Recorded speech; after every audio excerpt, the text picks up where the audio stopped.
All right, so meeting two here at the SoCal Summit. We're below a cliff. It's absolutely beautiful. Perfect day. Insane. We just came down this hill with a rope. What is it? What do you call that? Rappelling? It's not really a rappelling. Like a tether line? It's kind of half-ass tether line with two super cute Asian girls, which is awesome, which never hurts, right? Really, it was a grown-up game of Chutes and Ladders. Sporty. The sporty type. Yeah, so we're here and we're going to talk. Fox has just arrived from Ireland, which is fucking awesome because it is not easy to move around right now. And the people that came here really wanted to be here. So pretty good shit. So let me pass it around and then we're going to go into a topic. Okay, now let me just make sure it's still going. Yes, it is. And talking to that side. Yeah, there you go. Talking to the mic side. Put it right near your mouth. Yeah. Hey, what's up? It's Fox. Like Ronin said, finally made it back to the States from Ireland. It took me 3 freaking tries, but I got here and just determined to make it, and so it feels good to be here.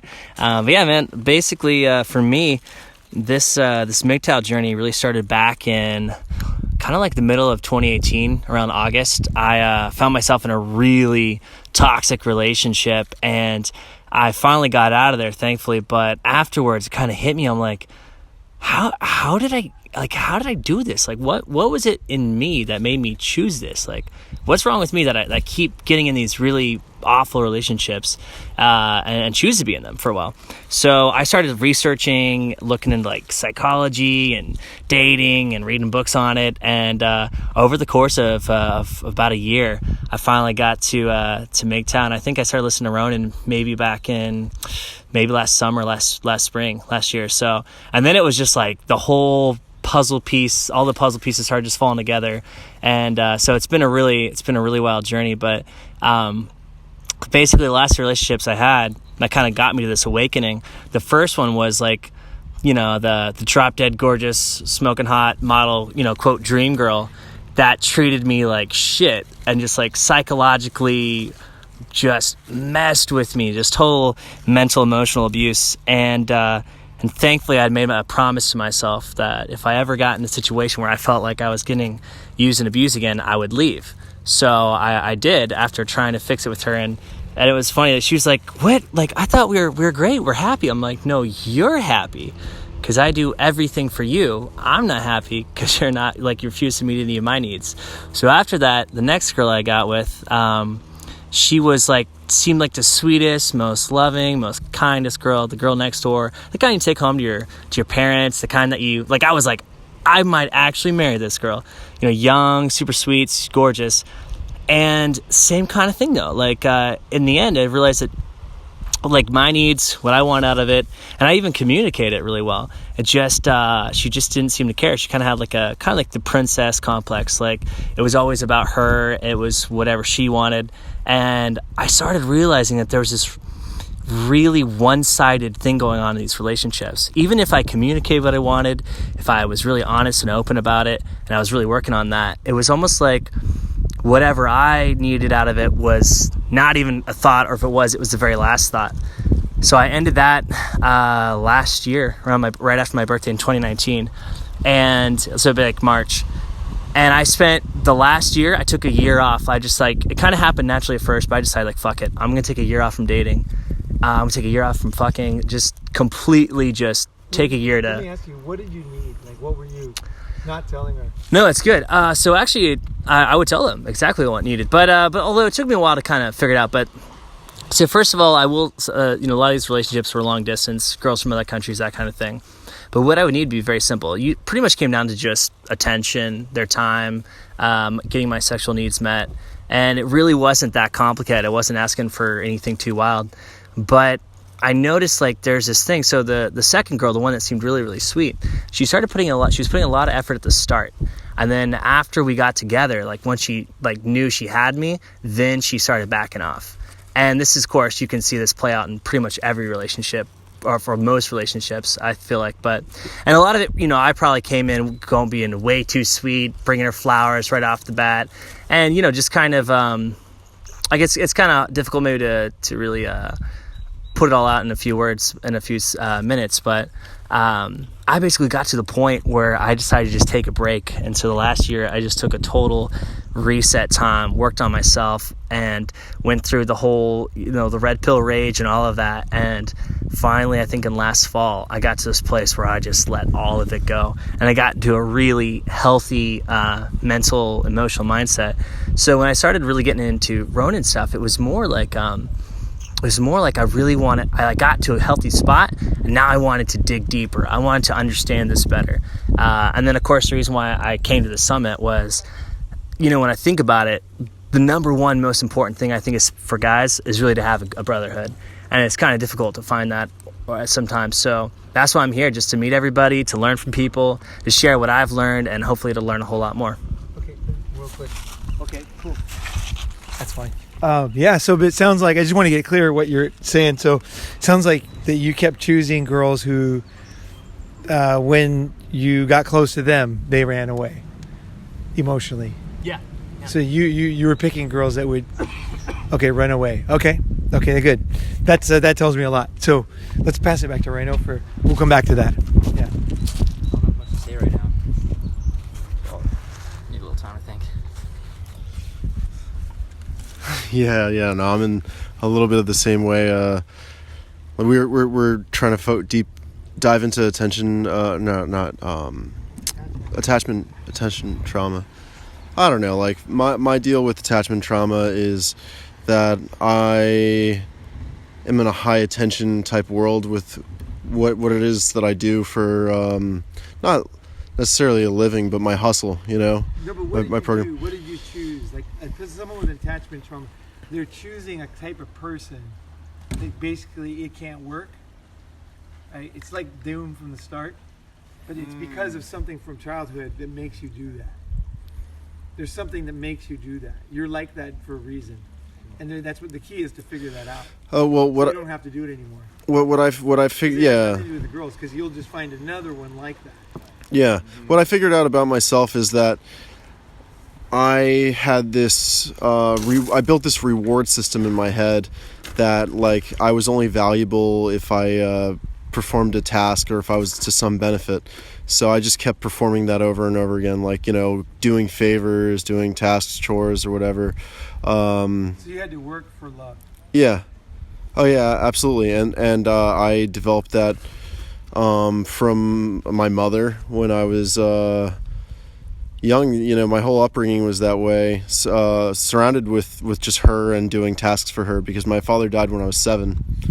So I became like this man of the house figure, and I was constantly tasked with raising my brother, making financial decisions for the family.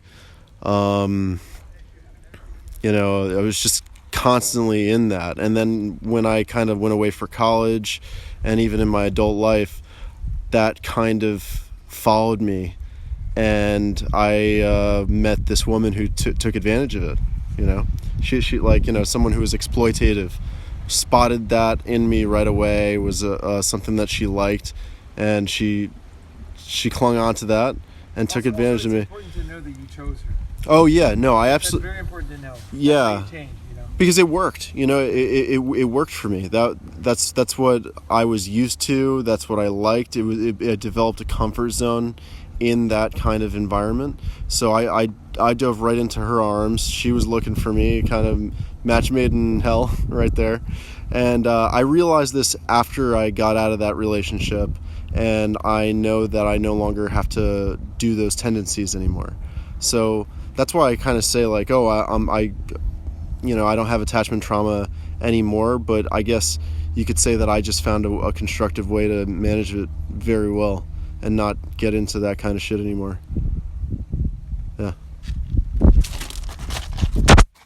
Yeah, so losing a father, right? So losing a father, like when you're young, is that's the ultimate abandonment, because the child, 7-year-old child, doesn't understand the world yet. So the stories in the mind of the child are very different than the reality as an adult. When somebody dies, as an adult, you understand that life is finite and all that, right? But a 7-year-old child doesn't really get that, doesn't really understand that. 7 years old, is very. Next time you see a 7-year-old, go. What grade is that? It's second grade. Second grade. Next time you see second grade class, just look at them, and just watch them, and just think, what would they understand about death? Very, very little. So it sounds crazy, but the children don't understand. So they make stories about what's going on. It's crazy, Like I had a niece, and she was about 2, and I brought a new girlfriend over to the house, and so I thought, well, I'll introduce her to the other girlfriend, and she was pretty regular, this other one, so I thought it was pretty safe to bring her over. I'd known her for a few years, and she when I went to the door, she grabbed on my foot, and she was sliding like with her face on the ground, sliding on the just as I move each step, and I was like, and my sister, everybody was just looking at her like, what the hell's going on, and then I didn't understand what was going on, and she didn't want me to go, and I couldn't understand. Nobody could understand what she was doing, but she thought that for some reason, her 2-year-old brain, she thought that because I had a new girlfriend, I was never going to come back. Okay, So crazy. yeah. So kids, they just don't understand. Really don't understand. She somehow must have thought I was going to go somewhere or something, And I was just so when I think about stuff, when you think about kids, introducing them to people, you got to really think about it, because their brains are not developed yet. So it's what seems obvious to you is not at all obvious to them. So to a 7-year-old whose father died, I don't know what that would do. I can't say what, this is not about solving every problem right here and now, but just kind of getting started on talking about it. But I would say that that's one of the more severe abandonments. And it's not something I would definitely totally disagree that you're over it, because it's a very serious one. Losing a father is crazy serious. And it's not something I guess it's important to understand that it's not about being damaged or anything like that. It's just figuring it out and getting, I don't know how to explain it, but there's work to do. And you'll feel better. You'll have a better handle on life, and you'll make better friendships, and you'll feel better, because there's things that are still in your mind from that. There's your brain develops in parts, right? The rocks on the ground, each little section, each little bubble is one little part of your brain developing as you go through an experience, another experience, another experience. It's not one big brain. It's pop, pop, pop, pop, pop, pop. And then when that happened, your brain developed a certain synapse, and made a decision about what that meant and why it happened. And you probably would have no idea of what you thought back then now, but there's a good chance that you thought it was your fault, for whatever reason. I might have thought, you might have not even understood that he died. You might have thought he left, and they said he died, but you might not have believed it. You might have thought that you made him angry, and then he had an accident, or you might have thought that you were cursed, or you might have thought you were going to die, or your mom was going to die, and you were going to be left all alone. There's so many things you could have been thinking as a 7-year-old, but all those things are seriously traumatic for a child, insanely traumatic. So, but the thing is that other people have gone through this. Obviously, in wartime, this happens a lot. So it's something that can be worked on, and there's other people that have been through a similar type thing.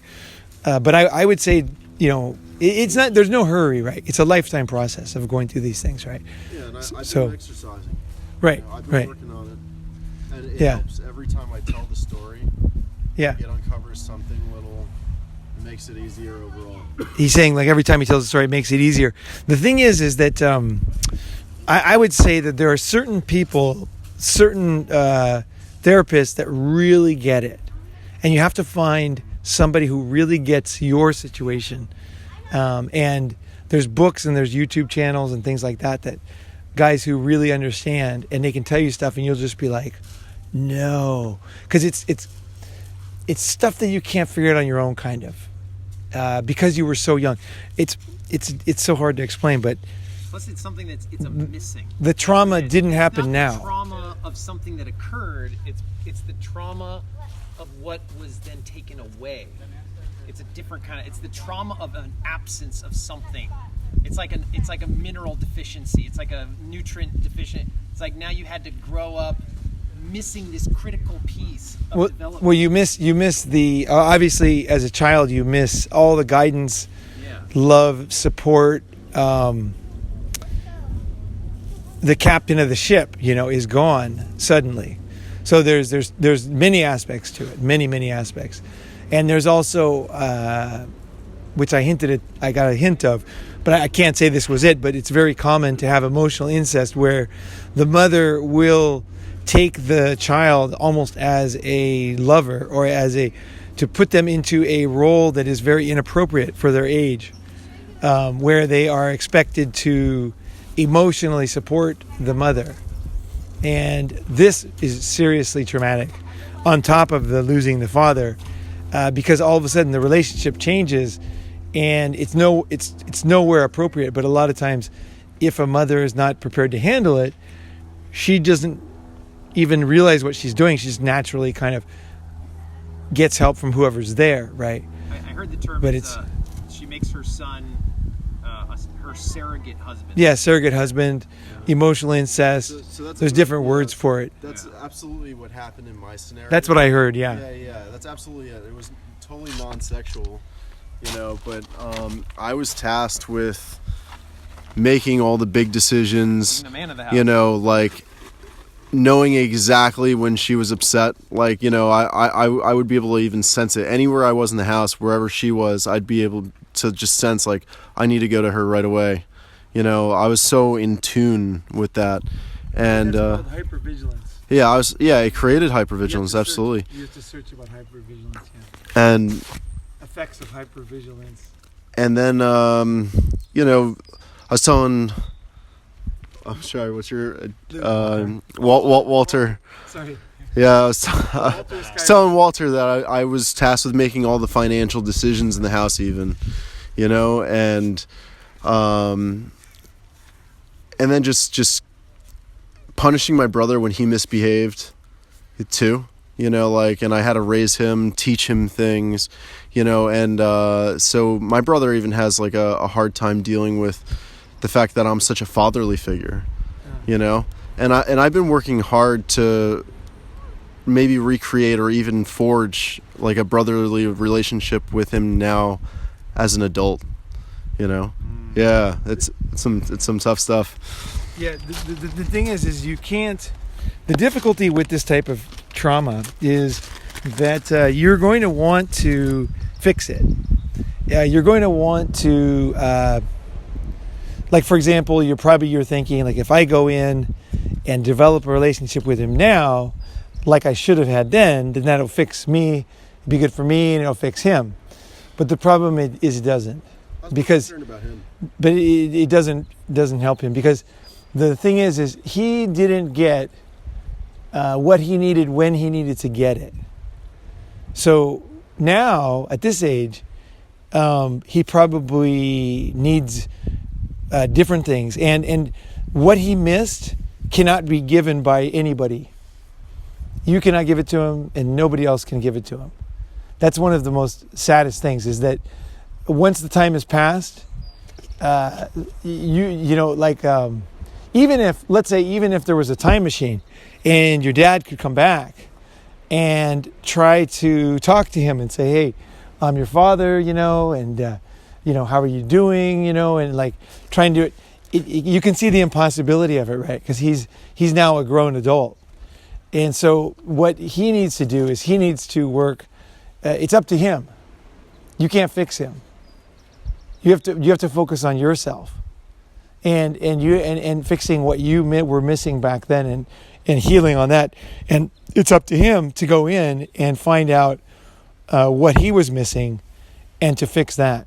You can't give it to him. And in fact, if you try to give it to him, it's manipulative in a way to try to do that because it really is his journey at this point to go in and realize, to heal his the things that that were difficult. I'm sure there was a lot of difficult things for him, and I'm not saying not talking about it or being friends with him and getting into deep discussions is good, but it really is up.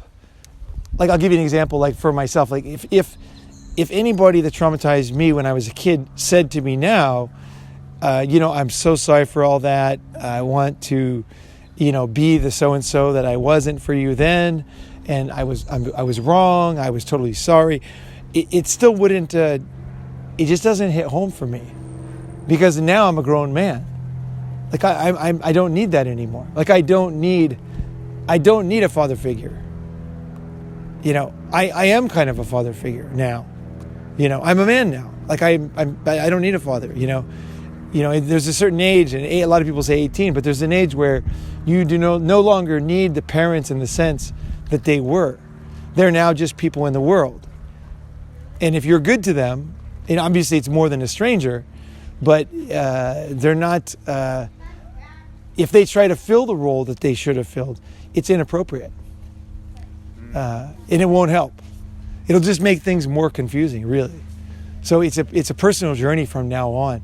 So I would totally focus on my own journey. And the thing is as you heal yourself, this will help your brother.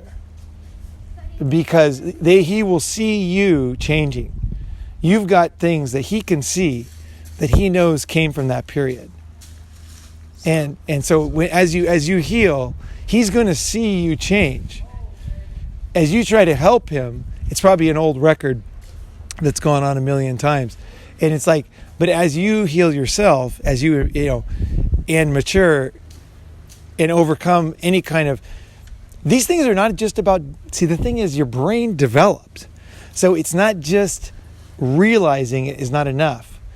There are mechanisms that there are things you need to do to overcome the things that were the result of the way your brain developed. So for example, if nobody listened to you, let's say, when you were a child, you tend to not take your own thoughts seriously, your own needs seriously. You tend to need to check with other people. Like, is it cold? Like, instead of just saying, I feel cold, you just say, do you feel cold? You think it's a little bit cold? Should we turn on the heater? Yeah, because it's not, I'm not sure that my own interpretation of the reality is enough. So I'm going to ask somebody else so that I get them to say, and they say, yes, it's cold. Then I'll say, oh, let's turn on the heater then. But I don't even realize that what I'm doing. And so how was I saying about that? But basically, you need to, in that case, in that scenario, it's about writing, like they call them your I ams, and writing I am, I am this, I am that, I am hungry, I do want this, even if it might be incorrect, even though it might be flawed, even though I might not be perfect, I do want this. It was very interesting for me because one time with this, it's a very long story how I got in this situation, and it doesn't really matter. But I ended up in this situation one time where I was at a counselor, which I didn't even know I was going to. It's a long story. And I had this counselor, and I was there for maybe 4 or 5 times. And at the end, she said to me, what do you want? What do you need? You must need something. And I totally looked at her like confused. I was like, what are you talking about? Like, she said, well, the other person said hundreds of needs every time we met. And you never said one thing you need. She said, not once. In like 10 hours of talking, you didn't say anything you needed. You didn't complain. You didn't say anything you needed. You need something. What do you need? And I was like embarrassed, actually, that she said that, because I suddenly realized I hadn't said anything. But I actually needed a lot of things at the time. Like a lot of things, actually. And there was a lot of shit going on. It was a total hurricane. And I had never even thought once about what I needed. And it's just so, I was embarrassed when she said it even, because I was like, I haven't said anything I need. And she was just looking right at me like, no. And I was like, oh. So I hadn't started this process that I'm in now. And so I didn't know what that meant. I was just kind of surprised that I had not, because, we all think we're selfish. We all think, and here I was not even like able to voice the most basic, simple human need. You know what I mean? Because actually I was being denied a lot of very fundamental things at the time. But they were like, oh, I don't worry about that. I just want to make sure that, this other person and this thing works out and this other person's and like everything works out. And it's like, well, what do you need? And I was like, so I had to go in and start to say, like, what do I want? It sounds so dumb, but like I am just saying I am and thinking back. It's a long process. But what I'm saying is there are exercises that you can do that will help you to start to develop the skills that you should have developed back then. But they're not the same thing. So it's not the same thing as when you were 7 years old. You just get that and then you're fine. It doesn't work that way at all. It's like a hard thing. It's like you walk naturally, and then when you crush your legs, you have to learn to walk again, but it's a lot harder. You're using crutches and all these other things. It is harder. But eventually you can walk again. And this time you have an understanding of what was going on. And it's a very good feeling. Even if you don't walk as good as other people, you do have other skills too. So it's about working on these things, right? So that's what I would say to that one, is that these things are they will get you in the end. These are deep things, man. These are fucking things that take you down. Like it sounds crazy. These are the things that just, in that moment, you make the wrong decision and can mess you up. And so I really would say that if you have an attachment issue like that, to really seriously start to take it very seriously and realize that it doesn't go away. At the same time, it's not a veil of tears. Okay, don't get me wrong. It's just not it is not a veil of tears. Like, I laugh my ass off and have a great life. But at the same time, I've gone in and worked on some of these things, and I still have more things to work on. So it's a matter of just putting in the work, putting in the effort, finding a really good person online that really gets where you came from. Because everybody kind of comes from, and we all have different reactions.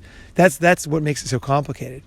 Is like 3 children, they all are different ages because they're 1 or 2 years apart.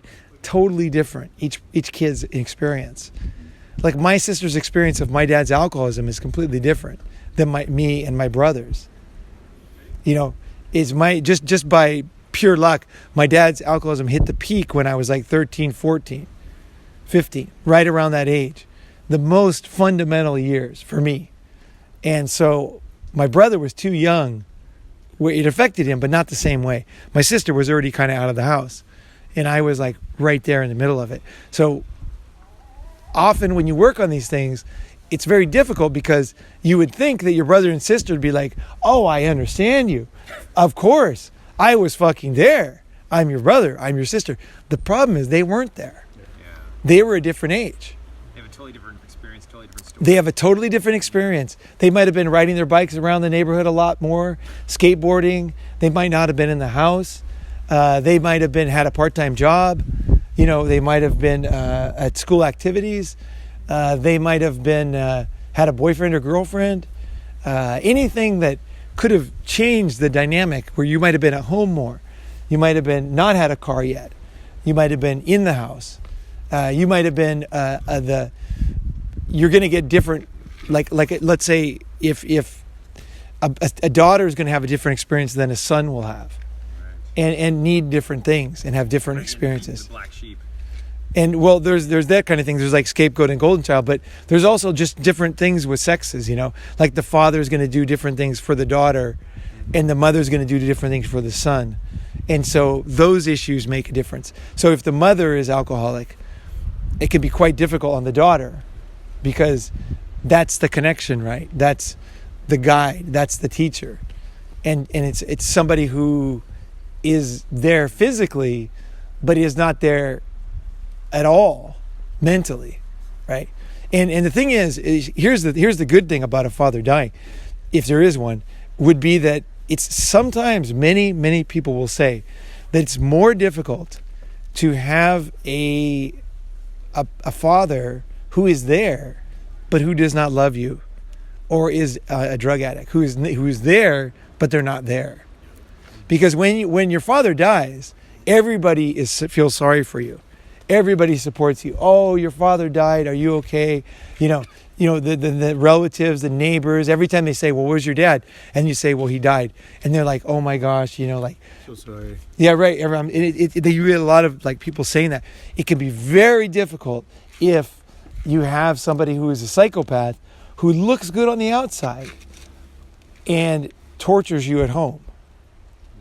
And that can be one of the worst situations, because you can't talk to anybody because nobody will believe you. They're like, I know your dad. He's awesome. He comes down here every Sunday. He's the greatest guy. And that's what people with personality disorders do. They really care about what other people think. So basically, they'll be very nice outside the house and a total nightmare inside the house.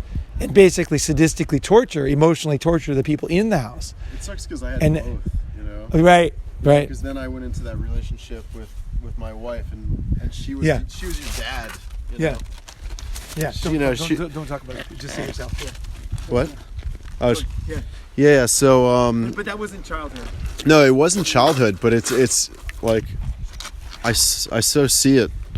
I so see like that even when I was trying to leave my ex, people are like, where are you going? What are you doing? Why are you leaving this perfectly good girl? Like she's the sweetest, best thing, Right. How could you do that to her? And I would just be like, oh, she's like beating me and stuff. And they'd be like, no, she's not. You're overreacting, man up, that typical hand job bullshit. That's it, gaslighting. Yeah. Oh, well, gaslighting, flying monkeys, like she had people coming to get me back, and I had to cut off her and all our mutual friends. I just cut them all off, moved to a different state. I don't know if you could get away from your dad, but I sure got away from my ex. Right. And so this choosing a woman like this tells me that this is not a simple thing for you. The fact that you chose her and stayed with her, it's because I know you're not the type of person who would do that. It's not natural for you to do that. You might have seen her and said, his girlfriend has said, what are you doing, man? What's wrong with you? Yeah, like, man? you're usually She's good, great. man. Look how hot she is. Yeah, look at her, No, but you might have seen her right away. Like, I had girls who, I picked the wrong girl, and my friends would be like, I don't trust her. Oh, I see, right. And I can't see it. Yeah. Right. Because What are you doing? it fits into my history, right? So I totally cannot see it. Yeah, like I see. Just Like, I'm used to picking people who walk away. Oh, yeah. So I pick someone and then they walk away from me, and then I try to get them back, and so that is basically if you are if you have to perform like a monkey in order to get love from a parent. So if you're only appreciated when you get the gold star, you're only appreciated when you win the sports thing, if you're only appreciated when you wear the bow tie and are in church and look like a good little boy and sit at the table and eat all your food, and these are the kind of things. And these sound really stupid, but these are serious. This actually is super serious stuff. It's very important to work through this stuff. So like, if you only got that, you are used to, basically, that's not love, basically. And so you know it, okay, inside yourself. You know that it's not love, but you figure it's good enough. So you're going to work for it, okay? You're going to work for the love. And so you go there to work for it, and then they love you. The problem is, and here's the problem, is that you know that you can't keep it up. So you know it's going to end. You can't just keep performing at top level, right? You're gonna have a bad day. You're gonna break a leg. You're gonna be old. You know it's destined to total failure. It's dust in the wind, and you know it. Nobody can keep these things up. Nobody's can be a dancing monkey forever, entertaining somebody, right?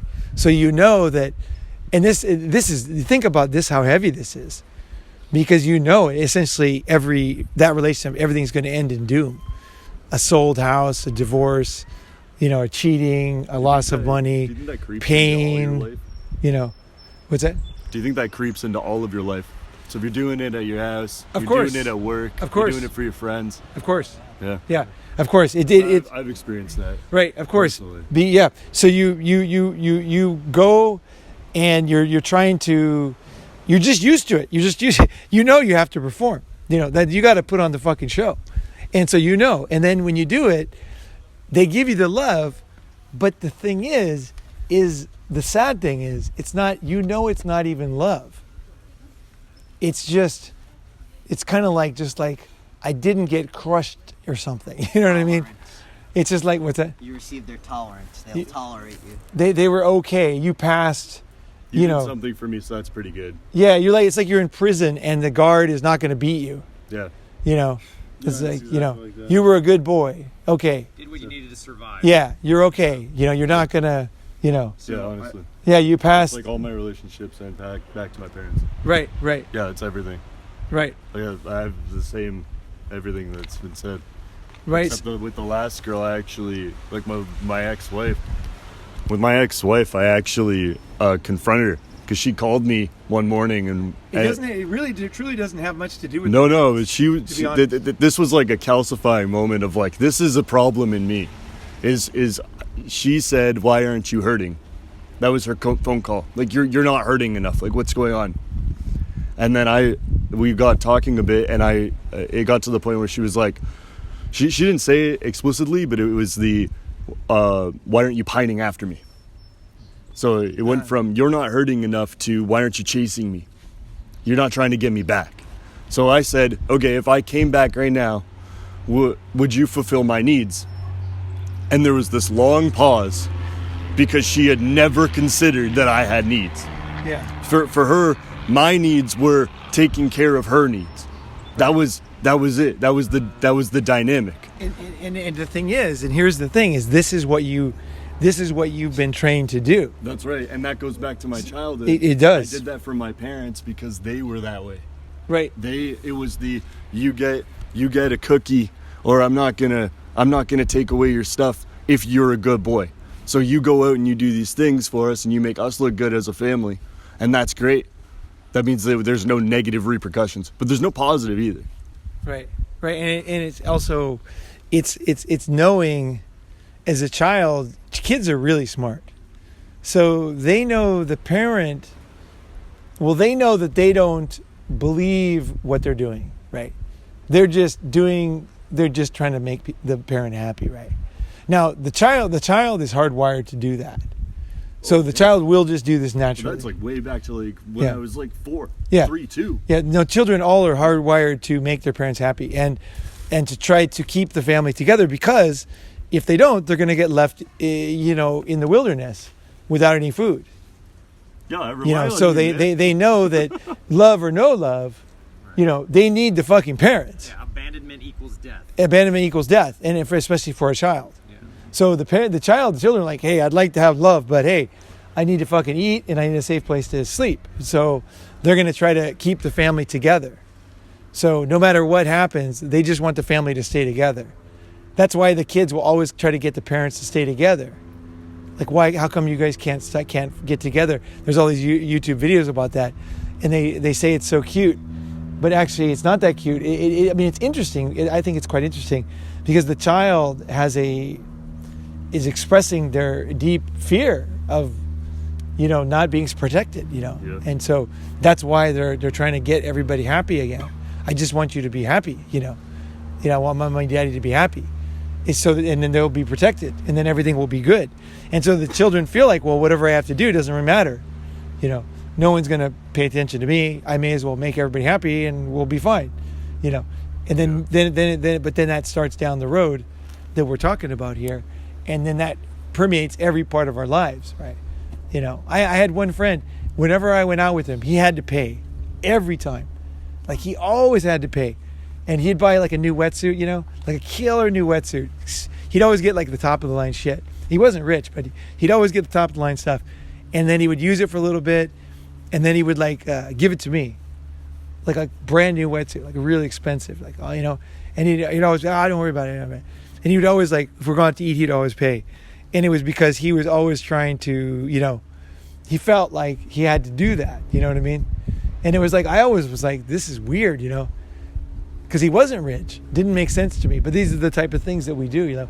We don't feel like we're good enough. We don't feel like, you know, we need to do these things to make, and there's nothing I can do to fix the guy. Like, I can pay him for the wetsuit, but he didn't want the money. Yeah. You know what I mean? He had his own issue. That's what I'm saying about your brother, is that we all have our own path, right? And it's about fixing it. But when you do fix yourself, it fixes a lot of people, actually. And what happens in the end is you become a man who knows what happened to him, who knows how to create the skills that he should have got back in childhood, and at the same time does not deny what happened, but at the same time does not need anything from other people. So really is the ultimate unblackmailable, because I don't, at this point, I can say I've had a big change. I don't need anything from my family. Like, I don't need them to say anything. I don't need them. I like to talk to them, and I would like to have a relationship and hang out and everything, but I don't need it like before. Before, I was always trying to say, don't you remember this and this, you know, and I was trying to get them to try to fix me. I was trying to, you know, fix them, and I was trying to fix me. At some point, you'll realize you'll have a totally clear, crystal clear, emotionless view of the situation. But at the same time, you'll realize that how to fix yourself and where you're at, and it's a result of a lot of skills. It's not a result of being tough or manning up or just realizing it. It's really some things you need to do. Like, you don't get good at yoga just by trying hard one day. You know what I mean? Like, it takes a long time. You have to keep pushing those muscles and opening them up, and you know, finally you get. You know, you cannot do it in one day. You know, it's impossible. Yeah, so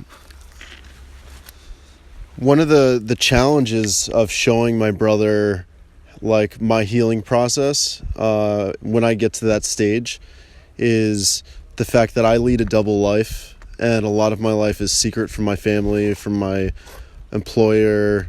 You know, like, I have this big international program, but that's like kind of like my alter ego or something, you know. That's chime time, like, you know. But then I'm like Superman and Clark Kent. Then I go back to my Clark Kent life, and my family doesn't see it as much, and my brother doesn't see that I'm healing or I'm becoming this dynamic person, and that's a challenge, you know.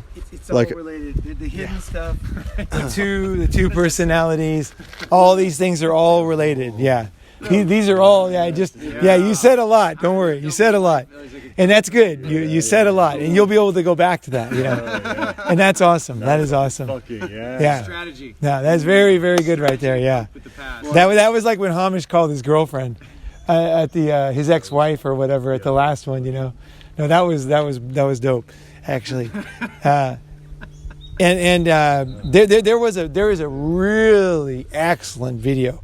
I got to find it. I'll send it to you, about this girl with multiple personalities, and it is so good. I don't understand why it touched me so much. I can't really, like, I don't really understand why I had such a connection to this video, but I watched it and I thought, wow, this is like, I mean, this girl's story was just fucking horrific, right? What she went through was just insane, like really bad.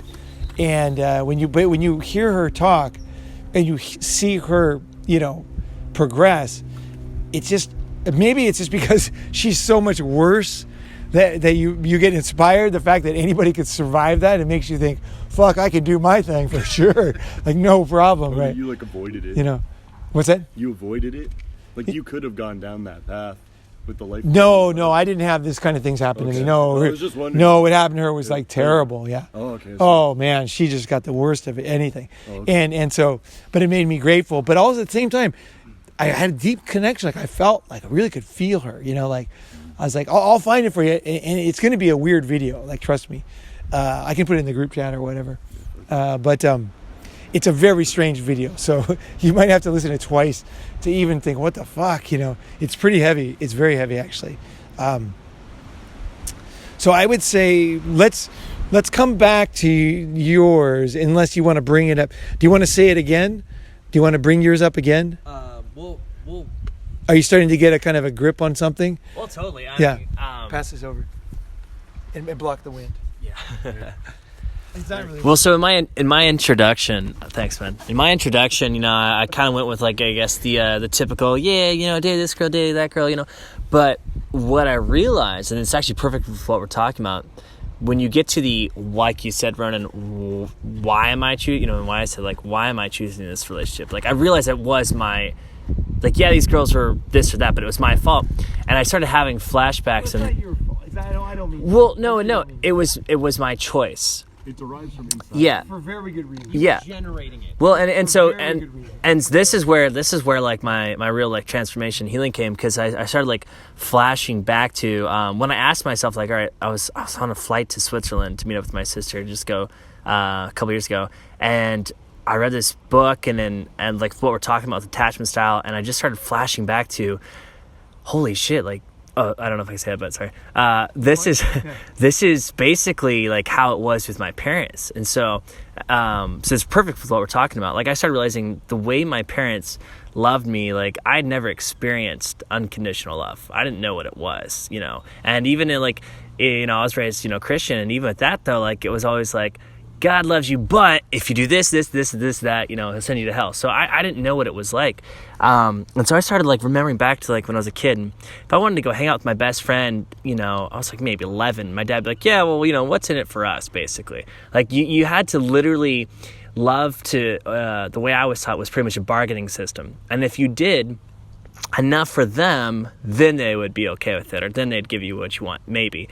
And it's kind of a lot to unpack, but basically I realized that I would go into it saying, all right, well, if I treat this person like this, if I make them really feel great, if I give them all this love, then surely, like, you know, then they'll love me, you know, they'll give it back to me.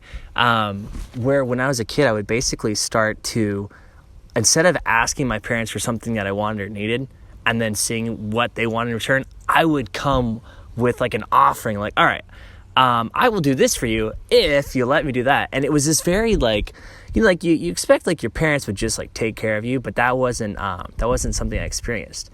And so, right? Yeah, it is totally wild. And that was really the beginning of the transformation for me, was realizing, oh, well, no wonder why I keep choosing these kind of relationships where I'm giving everything and they're just taking and wanting more. Like, that's, you know, my parents did the best they could, really. But that's how it was. And so, you know, when you're a kid, like, that has, like you mentioned, Ron, that has all kinds of psychological effects on you that you can't even understand until you're much older. And even then, I'm still going through it, but I have a much clearer sense of it now. But yeah, like what you're talking about, man, like the way, you know, when with your ex-wife, like that, you're basically reprogrammed, you know, she maybe didn't mean to, but by your mom most likely, that's the kind of relationship you should have. So even though, like Ronin's right, you know kind of deep down that that's not real love, that's the only kind you know. So you subconsciously, I think, recreate that scenario where you're, you know, if maybe you're chasing, you're giving them everything and you're hoping that if you just keep at it, then it'll turn around, you know, you'll eventually get what you need in the end. Yeah, anyway, yeah. Oh, yeah, sure. Maybe add one thing to it. Pass the hat. Check it, make sure it's still recording. And then just to add one thing to that is, I've realized that you not only attract the people that are already behaving that way, if you happen to get into a relationship with someone who's not naturally that way, you then start to act and do things to turn them into the person that will then be that person for you, to follow the script from your childhood. Even if they don't want to follow that script, you will get them to follow the script, or you'll leave the, you'll either totally lose interest, or if there's enough interest that's still there, you'll find a way to unconsciously change them to become the person you need them to be to follow the script from your childhood. Like it's fucking crazy. Like stuff like it. You don't even realize you're doing it, and they don't even realize that you're doing it, and it just kind of just happens. You know what I mean? But that can happen too. I mean, so I'm just saying, but so it's really interesting how unconscious and automatic it occurs, and until you gain that level of awareness of what the fuck is actually happening, of what you're doing and creating. Just to talk about yourself. Yeah, it's interesting. Okay, anyways. Yeah. And then, so then back to mine is, so like my attachment style was definitely very anxious, and I attracted. have you fixed everything in yourself, or are you asking? No, I'm like totally. I know. What's the question? What's the issue you're working on? I guess I'm at a phase. Okay, well, right now I'm at a phase right now where I'm at a little bit of kind of like almost like slightly nihilistic, kind of like with relationships. It feels, there's a part of me that feels almost kind of hopeless at this point, and I'm not sure what to do moving forward. It's like after listening to all these different sides, it feels like, okay, you either have these, you can either have this kind of relationship where, you're the outside guy, and, you can manage to have the sex, but you gotta, a lot of times you gotta treat the women like shit, and like always keeping them on a leash or whatever, or always be the person that runs away or whatever, and have them like wanting to chase you or something. But then if you want to fully commit and have a family and settle down and stuff, then that's when they start treating you like shit and stuff. And it's just like, it feels like, well, choose one or the other, and it feels, and I'm like, well, both kind of suck in many respects. And now I'm just like, so I'm left with this feeling of like, I don't like either of those options, and I don't know what to do.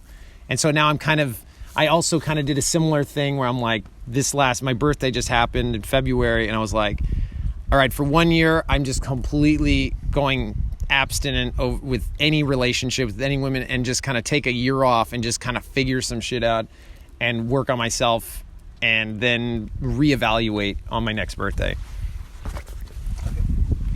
What I'd say to that one is very similar to kind of what I heard yesterday. You were saying like, being all red pilled, this kind of like yesterday you were saying, being red pilled, no problem. And then get a girl you like, and then it's just like love marriage. I'm going to do everything they want.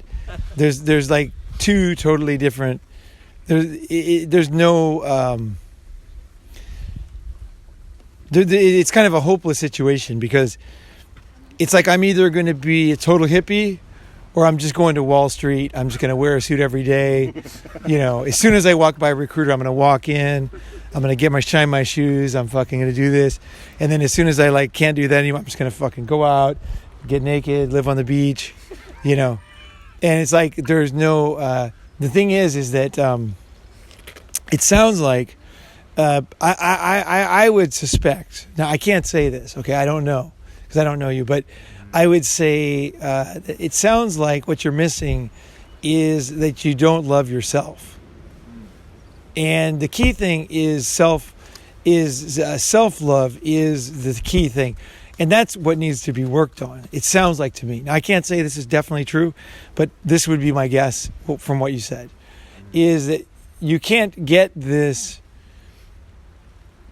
This getting from other people is kind of at the end of the road, or running away from people. So basically, it's the two things. It's the avoid everything and run away, or it's total enmeshment. Right? So it's about learning how to be comfortable in your own skin.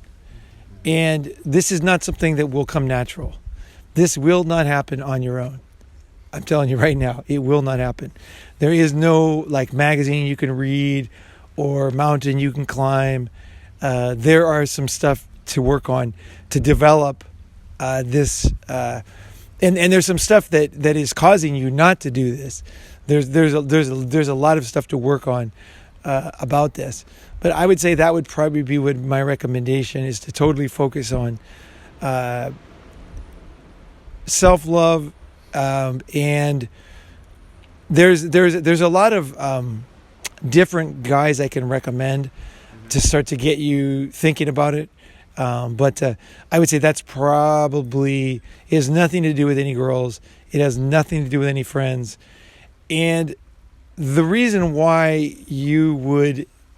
somebody would have this problem is because of some very heavy stuff. So it's not like, like if you look a lot of self-help for women, it's just kind of like, let's get together and chant, or let's just hop around in a circle and then go home and cry with a bottle of wine, and let's think the best of things, and let's, you can do it, girl, go girl. This kind of stuff does not work for this type of stuff. It's really, there are some very specific deep therapeutic techniques that you can work on, and I would say would be very, very valuable, actually, because essentially somebody who, there's two ways to look at self-love, is basically hate yourself. And when you hate yourself, when you admit that you hate yourself, for example, this is a very good place to start, because when you, again, kind of like what I was saying yesterday, when you admit that you're not doing something, you're not able to do something, or you're not doing something, even if you have no plan to fix it, just being able to admit it is amazing. It's really amazing, actually. And it's the beginning of being able to deal with it. Instead of saying, oh, I should do this, I should quit drinking, I should do this, I should do that. It's just to be able to say, where am I today? This is the beginning of self-love, is when you say, I am fucked, I am here, I cannot, for example, let's say with drinking, for example, I cannot stop drinking. I tried a lot of stuff. It doesn't work for me. I don't know how to stop drinking. And you don't know what I'm going to do. That is a very good place to start, actually. Like the 12 step is like step 1, admit you're powerless. For AA. But this is not at all AA thing. This is really like admitting, this is even way, way deeper. Way, way deeper stuff. And it's based on basically kind of what we talked about in Japan, actually, which is, if you go back and listen to that episode, what I said was shame and guilt. So this is a shame and guilt issue here. So, and shame and guilt are two of the most difficult ones, I think. I think they're the really difficult ones to deal with. But I know I had to deal with this stuff myself, and that these things can all be worked through. That's what's so cool. They actually can all be totally worked through. And when you work through something, it's so different than when you have it naturally. It's so fucking different, because you just feel so good about yourself, because you just think, if I wouldn't have fixed this, I would have probably done this or that.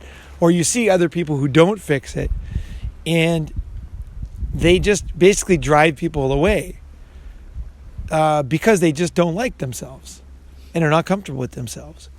And so they don't trust anybody. People that they're in this position, shame and guilt, have been through shame and guilt in childhood really deep. It's they if somebody likes them, they're like, what's wrong with this person? I have to leave this person. Who is this idiot who likes me? Right. I'm no good.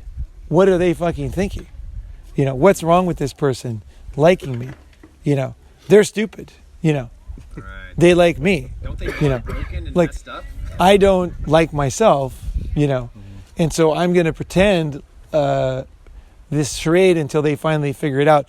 And the thing is this kind of stuff is very unattractive, for girls too, because they don't want this type of essentially man. So they will eventually figure it out, and then just be very kind of creeped out.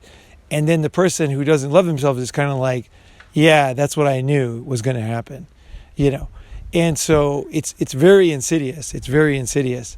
And it's stuff that it's totally stuff that can be worked on. And again, I would say this is one of those things that is totally not, if this was yours or whoever it is, and I've definitely had a little bit of this too myself. I definitely worked through this, but it's not your fault. it was from very specific. This is not natural. Okay, it's not fucking natural to not love yourself. It really isn't. To hate yourself just makes no fucking sense. Yeah. Like it seems natural to somebody who does it because it's the way they basically have always been. You know, like, of course I hate myself. Like, what am I fucking But it's if you look at children, if you watch them, like they're very comfortable with themselves. Yeah. Children are very comfortable. They're totally comfortable. Like they take their shit, they put it all over themselves. They don't care. They're totally happy with it.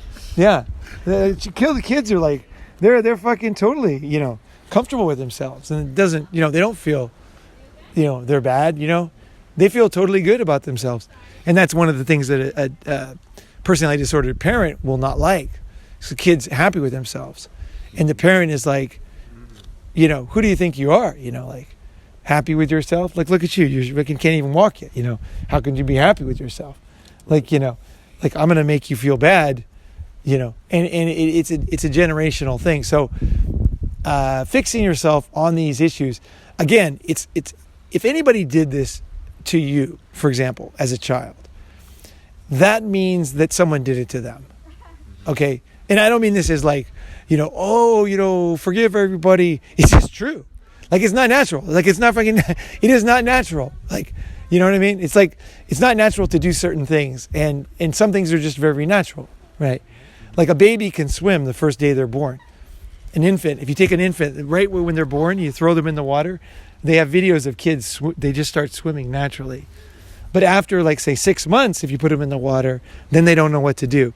But if you throw them right in, it's like, a lot of people think we evolved into essentially like dolphins and then back, and that's how we got so much smarter than the animals, is we went from the trees into the water to eat shellfish and stuff, high oil things, and then we evolved into fish, essentially, mammals in the water, and then came back out.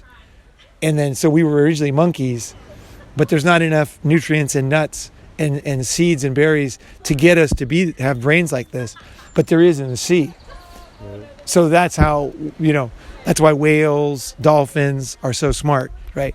So there's a lot of evolutionary biologists who think that we actually did go to the sea, and that's why we're natural swimmers. But anyway, it's beside the point. But it is kind of interesting, So swimming is natural. Hating yourself is not natural, right? And making your child hate themselves is not natural, right? Because the parents are the main influence, right? The kid just doesn't have a very loving background and then just say, well, I'm just going to hate myself. I'll just, that's what I'll do. You're going to be a varsity football player. Well, I'll just hate myself. It's just totally not natural. But in generations, that's what gets passed down, and it becomes very, very normal for that family. And if one person sticks out, it's like, who does that kid think he is? He always thinks he's, he thinks, who does he think? Like the nail sticks up, that kid, and I can relate to that, so that's what I would say to that. And that's just kind of a guess. And I can't say for yourself. You'd have to decide if that makes sense and to go down that road. But anyway, let's keep going. And we're probably at 1 hour and 10 minutes. So let's do like another 20 minutes. Hour and a half is about. You wanted to start this off, right? Yeah, but I want to get. I really like this guy doesn't say anything. I think it's time. Yeah, I've had a lot of thoughts through all this. I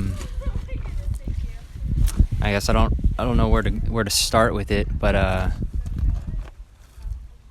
like talking about parents and like relational things growing up. Had an authoritarian mom and stepdad grew up most of the time, so there's a lot of control, and like I can totally relate to like the not knowing what I want, because always trying to please them, and for you as well, like the same sort of thing where it's like the hypersensitivity. Like I definitely know I had a lot of sensitivity because I always had to be on edge and be like, where are they, each of them, like mentally, like what's it going to be like this morning? What's it going to be like right now? So I'm like super aware, also sort of like the whoever's like in, what is it, like when you're in between, you're always trying to like be the mediator too, sort of thing. And I totally see how all that's been brought into my last relationships. Like, relationships are a great place to see them, really, all the things that come up. And I guess the major things I've been working with in these relationships is basically knowing what I want in them. And because I've come from a place where I've wanted to, like, do a lot. Not so much. Not too much. A little bit. No. He grew up here though. Yeah, leave the rope. Yeah. Yeah, don't cut it down. We need to get back up. So we can get back. Serious prop. You gotta put pressure on the rope and lean back. Go ahead. Well, talk a little bit louder. Yeah, talk loud, yeah. Okay. So yeah, all that's brought into, I guess, where I'm now. And in the last year, I've really been focusing on what I want in my life, and it's made a lot of big, huge difference. And it's been the strangest things, because for the longest time, it's like it was really difficult for me to even know what I wanted, from just how I was raised. And was there drugs and alcohol involved, or like, why would you be hypervigilant? why was I? Violence, or- I think just the way she grew up, like she grew up without a dad. But what were you afraid of? In other words, like for me, like I was hypervigilant because I never knew I was going to get shit kicked out of me for nothing. So I had to be very hypervigilant to the mood of my dad, Yeah. because it was dangerous. And if I woke him up or something, I knew that I could have some, very bad day suddenly. So I had to be careful and quiet. Yeah. So there's like Why were you anger. hypervigilant? Yeah. Hypervigilant from like anger from the stepfather. Like never know if he was like what kind of mood he was gonna be in. So I didn't know like whether there'd be anger or just normal. What would he do? Was it like yelling? It was at verbal. you? Yeah, verbal. Yeah. No yelling. Just like he's very stern, like very authoritarian, very stern. And from my mom's side, it was more like I mean, it was nothing violent, but it was more just. No, but what were you afraid of? Because now as an adult, it's different. Yeah. Right? Again, this is a kid. This is a little kid. Just imagine those little fucking kids. You're just a little fucking kid, right? And what were you thinking? Like, what was it? Maybe don't say now, but just think about it. What was it that you were afraid of at that time, at that age? Right. Or how were you interpreting the world? Yeah, I would say it's like unpredictable is how I would interpret it back then. Like, not like I said, like not knowing what they'd be like, that day.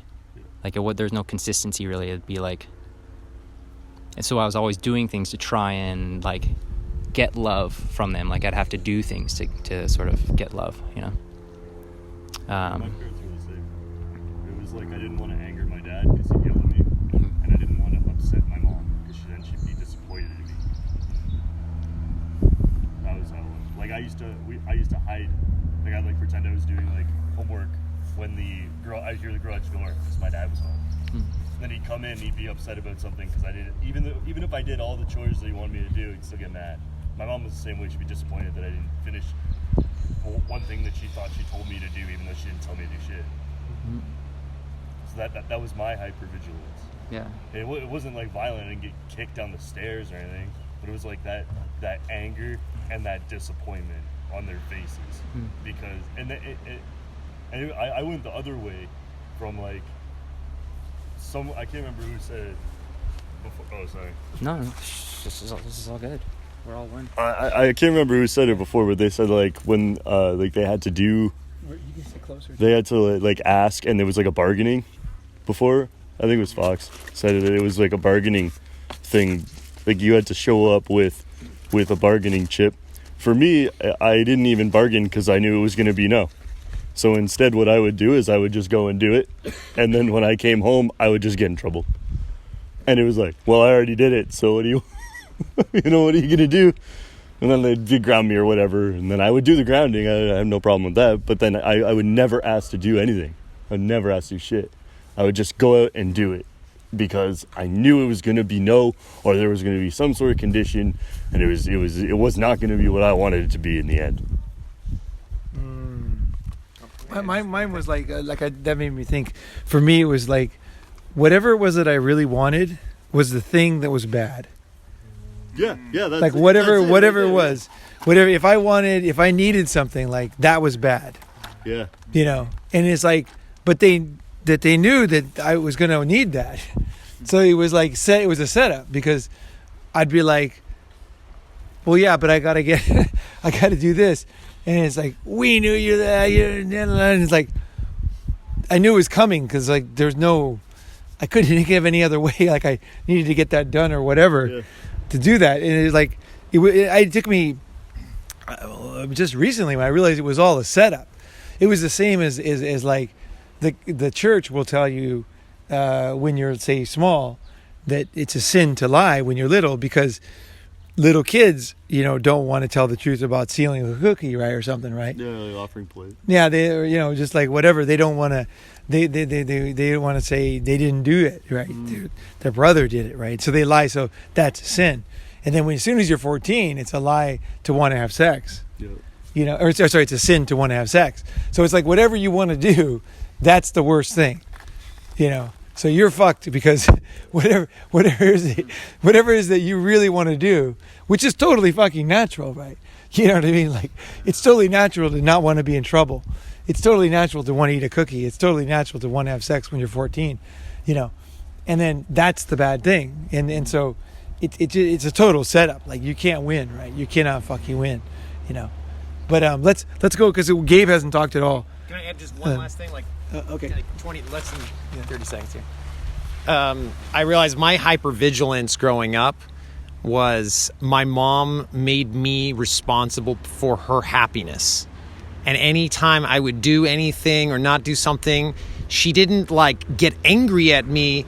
She became sad and crying, and so she would guilt trip the shit out of me, because I was the source of her happiness. And so it was my responsibility to constantly monitor her emotional state. And if any time she got upset, it was my fault. And if anything that my dad got upset or something, it was my fault. I'm responsible. I was the external source, and I was the controller for the emotional state of both of my parents, which then created this weird experience of I've got to keep them happy, but then I could only do it for so long, and then a part of me would get so annoyed and frustrated, then I would intentionally do something that would try to piss them off or annoy the fuck out of them as much as possible, or make them really upset, or scare the hell out of my mom or something, it's almost to get back at them for this isn't fair. This is not my job, but it's I didn't understand that's what was happening. But then, and so that was part of the kind of this flip-flopping relationship where I'm I gotta make him happy. Okay, fuck you. I'm gonna do something to sabotage the whole thing and get back at you and get some revenge. And it's I didn't even realize I was doing it. That's what happens. Is the tendency is to, even today, and that's why I say that this is not simple. That you're not over it. It's because what happens is we're playing into the system. When you're in this kind of thing, it's a system, and you're part of the system. So that's the hard part. Is that it's not like they're doing it to you. You're part of a system, and to break out of the system is not as easy as you think. It's not like you can just figure the system out and say, "Hey, you're doing this. It's not right." Basically doing what you were doing when you were trying to piss them off, or to do the opposite. It's kind of basically saying it's kind of either you abuse me or I abuse you. So today I abuse you, tomorrow you abuse me, kind of thing, right? It's I'm angry, you're a fuck, you did this, Yeah, it's exactly, it's my turn. And then that is all part of the system, because you're not getting out of it. You're just momentarily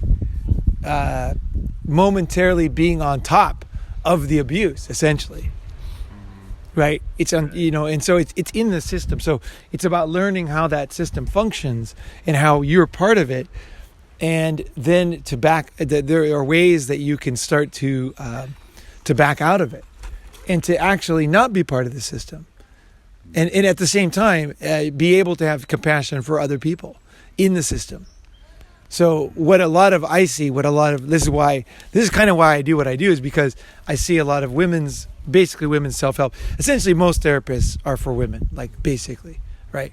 And it's usually like, you go tell him you're not going to do this anymore. You're not going to take this anymore.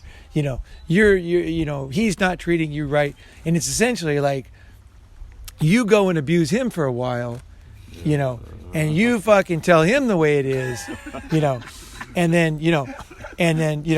so it's an attempt to heal, but it's not successful because it's part of the system, and so it just creates more pain. Well, they always assume that we're the villains instead of maybe we had something that we were hurting from as well. Well, there's that too. There's that too. Constantly just reinforces. Of course, yeah, of course, and that's the thing, is everybody assumes that about anybody who acts out, right? So when you acted out and tried to hurt them, it was like they were like, see, he was no good, just like we said. You've confirmed. You've confirmed, and then you feel to yourself, I must be no good because I know I wasn't supposed to do that. And I did it, and it wasn't nice. And okay, I'll be better next time. But like, I understand why I did it, but kind of like, it's so you're stuck in the system. And then when you raise children, believe me, you will continue this. This will continue. It's too deep in you. The only way is to actually get out, is to figure out how to get out of it. So there's ways. I can just give you one hint about one thing you can do, is in certain circumstances, is that just give you just one example from a guy that I really respect, and Jerry Wise, and he just said, like, okay, let's say that you always go on vacation with somebody, and they always pick the place to go. So they always say, we're going to go here, and you always go. And then instead of saying, what you would tend to want to say is, Uncle so-and-so, what the fuck? Every time we always go to the same fucking place, and you're so selfish. We always go to the same place you pick. I want to say it. Not necessarily that it's abusive, but it's like, you're just basically not acknowledging that you're part of the system, and that you can't expect them to. If you really want to heal, look, if you just want to go and explode on people, you can do that. But the problem is you're just going to continue doing the same thing your whole life. So it's hard, what I'm talking about. Like, it's hard. But what you would do in this circumstance, you would just say, look, Uncle so-and-so, look, this year we have a plan, and I know you want to go to La Jolla, or you want to go wherever, and let's go there this year. That's fine. But next year, I'd like to pick, because, I don't usually get to pick. And I acknowledge that I accept that we go to these places. This is where we usually go to where you want to go. But actually, I'd like to go to other places, And so next time, this time is okay, but next time I'd like to choose a place to go to. And then you give them, and you acknowledge that for 25 years or whatever it was, you're acknowledging that you have played into this system, and that it's not just one person. You're not like a puppet on a string. I mean, you actually have played into it, then done this passive aggressive stuff against them. It's like you're in the system with them, So it's acknowledging that and saying, we always have done what you say, and I have done it, So, but this time, it's okay. But next time I'd like to do, and then you're giving them the option. And then if the person says, no way, that's a dumb idea, there's no way we're going to go there, that's fine, because in the end, it's about healing yourself. And then if you give somebody the option, okay, in a mature way, you show them that you acknowledge your responsibility in the system, and then you're telling them that you understand, and you're not holding it against them, right? It's not like you're just this evil friend, you always do this, you're this. Yeah. It's like, well, then why are you guys together? Like, what the hell is going, it's not like that. It's like you were part of it. And so you once you do that, then you give them the option to mature beyond what it was. And then when they, if they flat out deny it, then what you do is you say to yourself, well, after I have realized that we always do what they want, and I was super reasonable, and I told them I took responsibility for my part in it, But this person is just the type of person that only wants to go where they want to go. Then you would say, well, very simply, do I want to keep doing this? Like, is this the way I want to live on my vacations in my life? And you say, no, I don't want to do that. I'd like to choose where I want to go. So then you would just say, well, I don't want to, I'd like to no longer, go on these, And you don't have to try to fix him, change him, attack him. You just go, and then you realize that there are other people out there who actually are not part of an abusive system. And they will say, well, what do you want to do? Like, how do you feel? Like, you want to go here?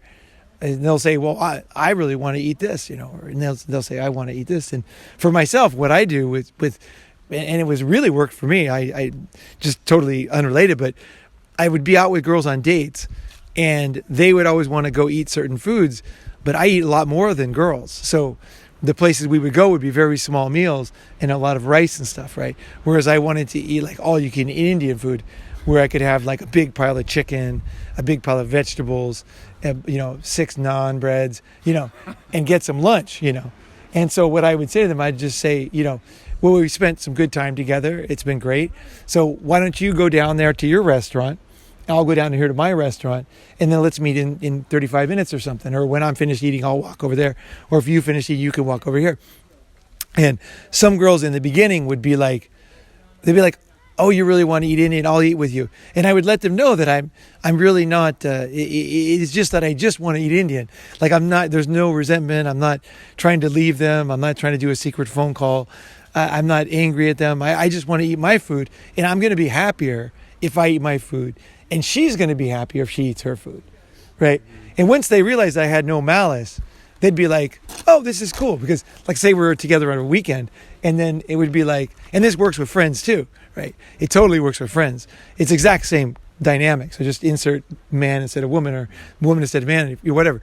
And I would just, I remember feeling like, say we'd be camping, like in a place, there's a place just like this in Japan. We'd camping, and actually I did it in a place like this. There were some restaurants, and she looked at me and she realized I didn't have anything. And she was like, okay, I'll eat my food. So she went over there, I went over there. And then you just kind of like, you're kind of stoked. You're both happy. You're both eating what you want. And then you finish and you're kind of like, oh, where is she? You know what I mean? Instead of like the exact opposite, where you're sitting there going, I don't want to eat this. I don't want these carbs, and my blood sugar is going up. Why are you making me always do this? Or she'll be thinking the same thing for me. There's a solution where you can be mature and also break out of the system and also be more yourself. And that's what I always do with food, because I realize for me, food is very important. So I will always do that with anybody, my friends. If we're going to someplace that doesn't look good to me, I might just say, hey, look, you guys go in there. I'm going to go to that supermarket we passed, get some vegetables and fruits and just eat those. And they'll be like, well, where are you going to wash them? I say, well, I don't even care. I'll just eat the pesticides today. It's fine. I just want fruits and vegetables. I'm going to go get fruits and vegetables, and I'll eat those, and then just, chuck it in the garbage can afterwards. And then my friends are like, they're kind of like, it's weird for people. It's very weird. You're not trying to pressure them to do what you want. They're not trying to pressure you, but you're also even happier. And so that's why I find these type of relationships are very awesome, and so that's kind of like how I do it with food. And I think food's important, and locations are similar. And I suppose everything is kind of like this, but there are ways to live a much better life than being in this system, and even if a lot of guys are like, you got to tell the bitches, the way it is, you got to they got to do what you want to. And I'm telling you, a lot of guys on this channel think that and believe that.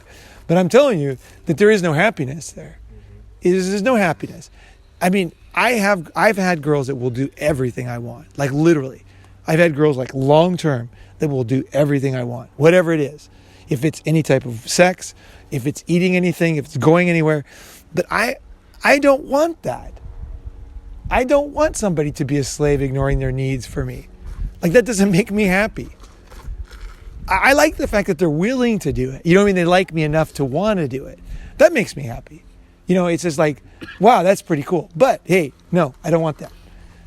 You go do your thing, your girly thing, whatever it is. I'll do my thing, and then we're cool. And then, It's like this idea that you're going to just make them do, and you're going to be happy, and she's going to, like, girls love it when you act this way with them, it's alpha, It's not fucking alpha. It's fucking stupid, It's like two people eating what they don't want to eat all the time, pissed off with each other. And look at old couples, you can see it, Anyway, Gabe, there you go. And let's wrap it up. We're at, let's see, 1 minute and 24, 1 hour and 24 minutes. So. So, what I was thinking of, and actually it came to the fore while we were talking this, and actually today, because I have an ex that lives in the area. I sent her a message, and also it's the girl that I'm talking with back home's her birthday, so I sent her a message. I could see both of them read the message. I know both of them aren't going to respond, and then they'll be... So this is the pattern of the woman that I usually go to, and I see that in my mother. And I see how my sister eventually, my relationship with my sister was like this for a while also, where it's like I effort to get attention and interaction, and they are like the cat, and I'm always kind of chasing them, and they're always kind of moving away from me, right? And then eventually they do a 360, or 180, I should say 360.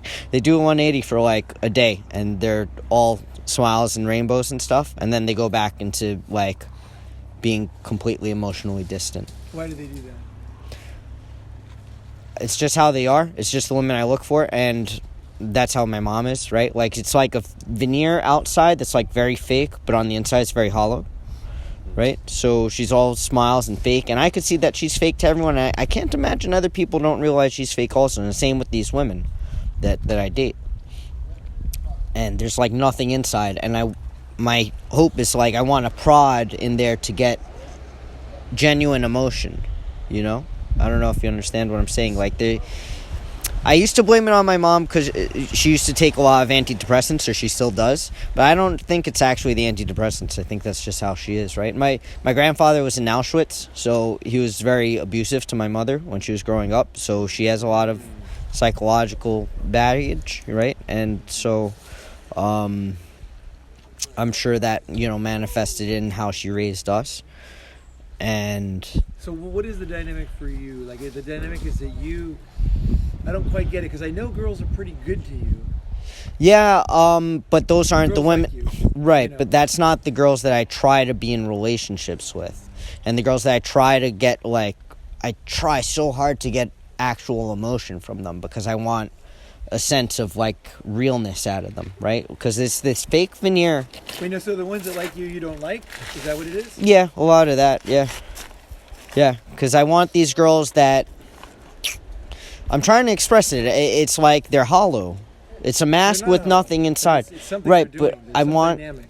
Right, and I want the emotion out of them. I want real emotion. Even if that real emotion is anger, right? Because they have so much fake emotion in the front. There's so much of a mask in the front. I'm trying to get in there. Like, what's really under I there? don't quite get it. Who are the girls you're choosing? What is this? What's going on here? Who are these girls? Like, what do they do? What do you like, practical? What are you talking about? Yeah, so like I said, I'll send them a message, and then they won't answer for days, and then they'll send me something else, and then I'll send them This is something the else. girl you had sex with before. Right, Now yeah. you're going to hook up with her again, so you're not dating her. Well, one's in... kind of like a girl on the side. No, one was my girlfriend here, she's in San Diego now. I was just reaching out saying, hey, I haven't seen her in a few years, just trying to touch base. But it's not your girlfriend. She was, though. I know, but it's not your girlfriend. Right, but this is how she behaved back then also. Why would She you had the same... contact the next girlfriend? Just want to check in on her. But is that weird? I just want to see how she's doing. Even though I kind of know how she's doing, she's probably doing the same. You know what I mean? Well, why? I just want to see her and just check in. A booty call, or is it? Not really. I mean, if I got sex from it, it's cool. I just want to see her. I don't know. I was very emotionally attached to her. Yeah, for years. Yeah. So you're contacting girls that you've broken up with, and you're trying to keep okay. Oh, wait, no, so did you break up with her, or did she break up with you? It was kind of mutual. Because it's different if you have a new girl, right? You have a new girl, and you go pick up a girl. Let's say you get her phone number, get her line or whatever, and then you go to meet her and she doesn't show up or something, and then you chase her. But this is a different dynamic. This is a girl that you used to date. I never contact exes like this. Like, I don't understand this one. Yeah, most I wouldn't, but her I would. And like I said, she's the girl in New York that I'm talking with. I still like them. If I still like them, I'll contact them. I have some exes I still like. And it's not even that, like, I like her as a person even, but I don't know. I just Why feel are you like there's, contacting huh? Why really are you contacting I don't know. I guess I want to try to just same thing, trying to get that emotional connection or No, something. because you're not- I was super you're in not- love you're with not this. dating her. I was super in love with this girl though. I was really, really into her. Like, but I see the similarity of her and the other girl in New York, who I just started talking to this chick, but they have very similar characteristics to my mother. And it's just today, because I messaged both of them, that I realized how similar they are, right? And that same kind of, like, fake outside representation, and then, like, inside they're, like, totally different, right? They present like- to the world. I don't know, it just sounds like, it doesn't sound that deep to me, like of a problem, but it sounds like you're trying to create a dynamic with them or something that you had with your mom or something like that. Yeah, maybe so. We might figure this one out tomorrow, so don't worry. If we, Right. Sometimes it's the process, right, of going through these things. Don't always become obvious right away, right? Right. And you might tomorrow morning wake up and go, it wasn't that, it was this. Right, So right. if you're not quite sure, let's pass, and then maybe come back to that. Okay. 'Cause- Yeah. But just pointing out, like, for me today, I had the clarity of this ex and the new girl, how similar they are, right? And both of them, the dynamic of me reaching, and then they back away. And then they come a little bit closer, and then I reach, and they This is back. after you break up. Right, but she was the same way before. It's not any different. She Well, when you behaved were the same. dating her. When I was dating her, it was the same way. And the girl I'm talking to now behaves in that same way. Do you feel like you're still on the hook? No. But I was so sentimental about that relationship, right? Like, that was the one, like, oh, I love her so much, you know? Was she one of your first? No, but I think she was the one that I took the most seriously. Okay. So I had a lot of ideal kind of things wrapped up in her. Right. You know? And, you know, I'm past that, and I don't see that with the new girl, but I just see this same fucking, like, there's, they're, like, smiley and very friendly to the outside in a way that you know is fake. That's how I could put it. And then on the inside, there's something else. So, yeah. So wanting a fake, But I hate the fake. And I Well, always but that's- resented the fake in my mom also. but at the same time, it's wanting that dynamic. Right, It's wanting that dynamic to happen again, right? right. Trying to recreate that fakeness that you hate. That is some pattern. Okay. Because I like the real emotion beneath it. I like the real thing underneath. Have you actually experienced that? Yeah, but even like with my mom. So there were times where my mom was awesome, but it was very sporadic, very unpredictable, you know? So you like it sporadic and unpredictable? Probably. I would say, yeah. That's my go-to answer. If I can say, I think the key here, because I do understand, I feel like I understand what you're talking about, because my mom's very similar. The key here really is your mom, in my opinion, and you guys can think I'm wrong if you want to, but so what's going on, I believe, is what they call breadcrumbing. And my mom's like this, one of my exes was like this. They'll basically starve you for the. Okay. Say breadcrumbing again. Yeah. Yeah. So I know what you're going through, man. I went through that as well, and I believe it's what they call breadcrumbing. And so they basically starve you, not really intentionally, I don't think, but starve you of the attention and the love you want, which is what that's what you crave, that's what you're searching for. And because you couldn't get it from your mom, you're still trying to get it from your mom, right? That's why you still talk to her, you still look for that, but you can't get it, and you keep looking for the same type of person as your mom. Not that you want to date your mom, but it's that same dynamic like Ronin said. And it's almost like if you can get it from them, if you can get that love, if you can get that connection, then maybe you're worthy, maybe you're lovable, maybe you're enough. Maybe if you can get some other woman, you can get it from your mom. So you just keep recreating the same scenario. And what keeps you around is that little breadcrumb here and there. That one day where they do a 180 and they're really nice to you and they maybe compliment you or say, oh yeah, I was thinking about you. And so then you're like, oh, okay, maybe it's still there. And you keep chasing after, it's like a carrot on a stick and you're the donkey. Exactly what it is. You're saying exactly And they let you have the carrot, just nibble it once. And then you're like, yeah, I can actually get the carrot. And then the stick goes back out and you keep walking. And this will never stop until you basically realize the dynamic that you're in. Okay, good. That's awesome. That is awesome. Yeah, that sounds good. And I would say on top of that is once you discover the dynamics of something, because you're like, yes, then the first thing you want to do is, what is your first impression? Like, when did this happen first? Who did it? What was the situation? Let me just make sure.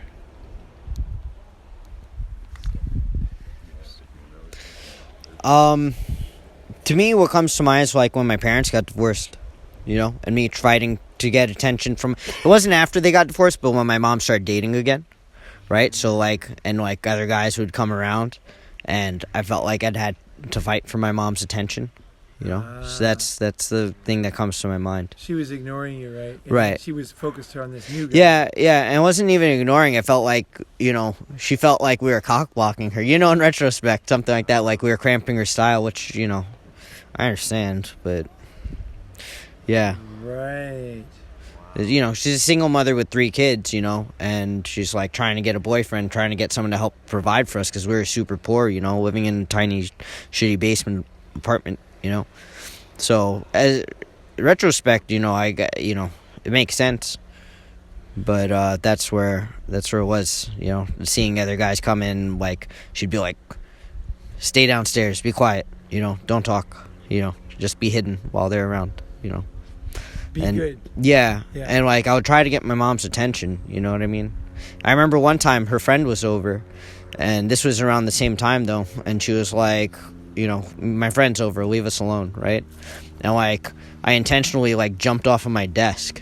I climbed up on my desk and jumped off and fucking landed like an asshole, and I was like, I'm hurt, and my mom was like, be quiet, I have a friend over, so it's not getting attention. Right. Well, and feeling unwanted. Right. Yeah. You were a nuisance, and your mom was probably just trying to. He was a nuisance in that situation. Yeah. That's. And how old were you roughly when that was going on? If you can remember. 7 or 8. There you go. Okay. Yeah. So that's what you want to. That's where the gold is there. Figuring that one out. It's not about these girls now. Yeah, I know. Feeling like a nuisance, that seems kind of resonant. So you probably were a nuisance given her goals, and as an adult you could understand that, but as a child, no fucking way. Yeah. No fucking way. Mom's supposed to care about me. I'm 7 years old. Right. I lost dad. Now what the fuck's gonna happen now? Yeah. Very, very scary. Right. Okay. Now it makes sense. That's awesome. You're not Thank supposed you. to be seen. She's like, don't be seen. I got someone else here. Right. Yeah. Right. And if I can say, man, that's fucking huge that you realize that far, because that, most people, they don't even ever I was just saying, I'm really, if I can say this, I'm really proud of you, man, for realizing this. This is huge, because think about it, most people, they never figure this out. They never get to the root issue. They just go through life repeating it. And so now that you've figured it out that far, you can keep digging deeper and even come to your fellow, brothers for help and common. unravel. Oh, I'm sure it is. Common, But it really is amazing that you've figured it out at that point, because even flashbacks and memories and thing like the desk, dude, that's huge. So if you just keep going down there and digging it out, you'll I feel like you'll get your solution there. Awesome. Hand it to Red.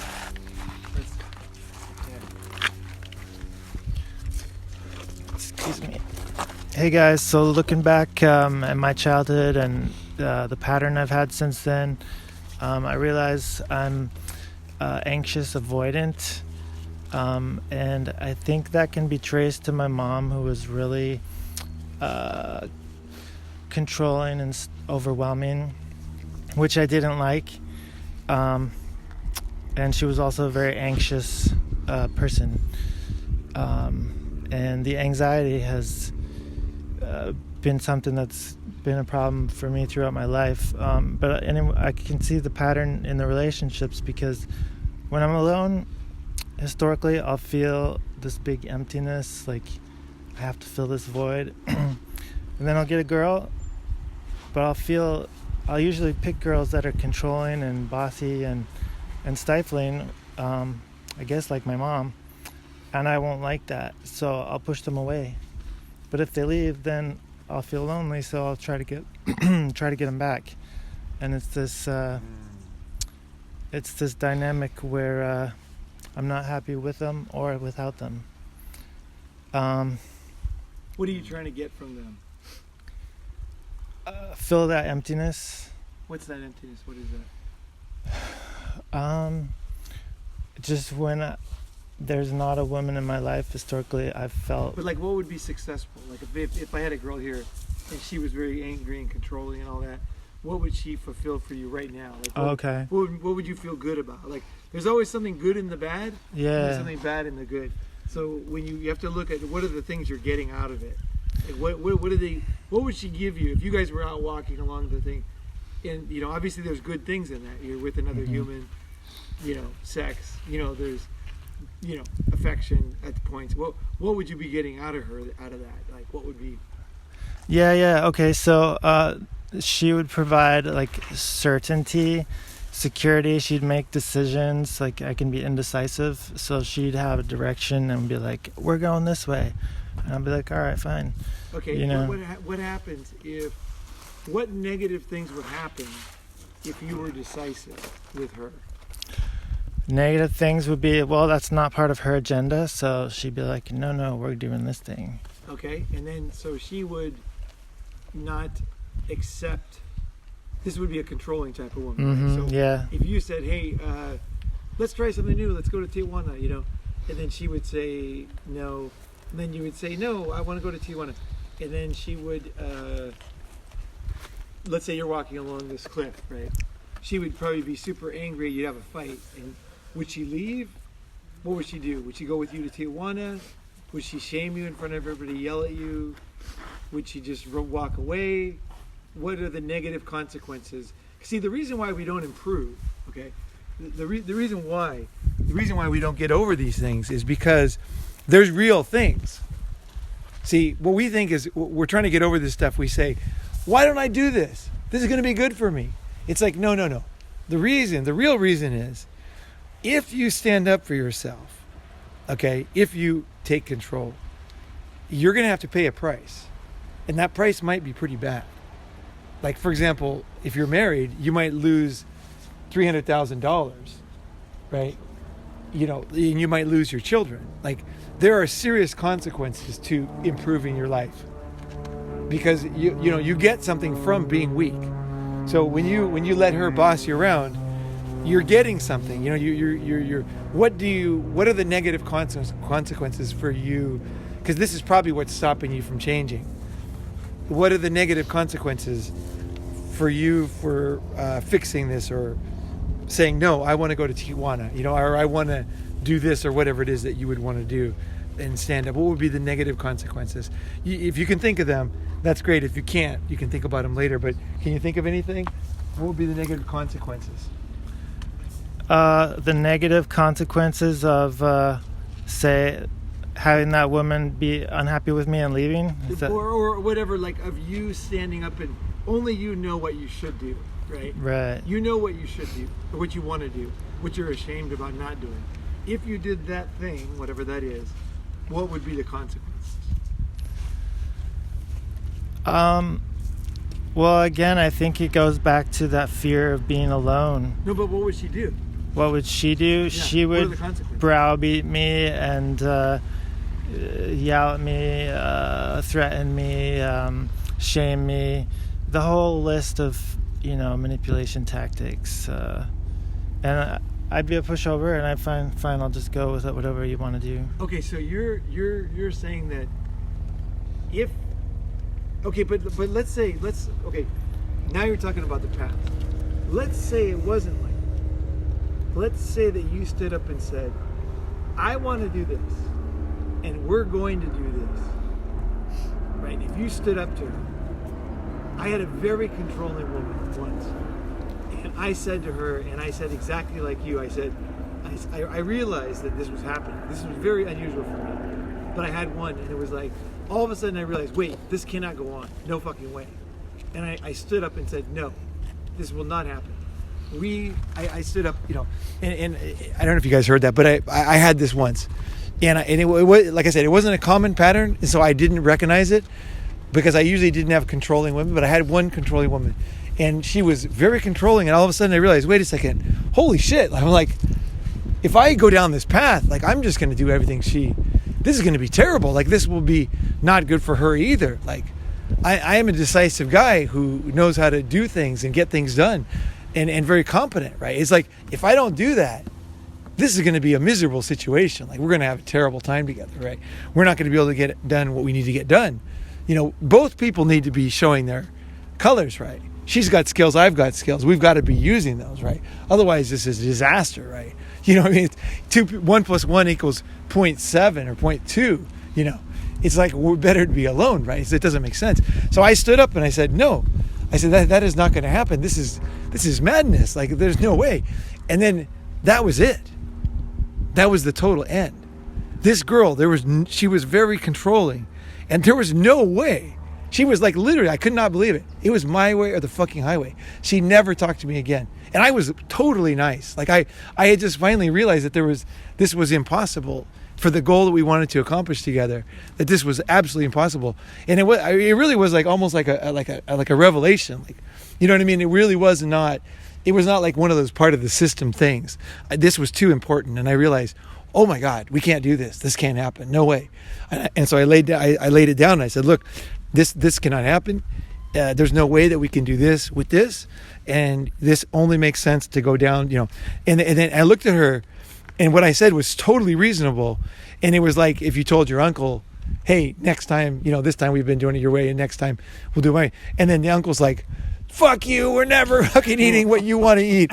Get the fuck out of here. And then you're like, oh my God, like this guy's a fucking beast. He's evil, you know, like I got to get out of here, you know. Like this guy had no intention of being nice.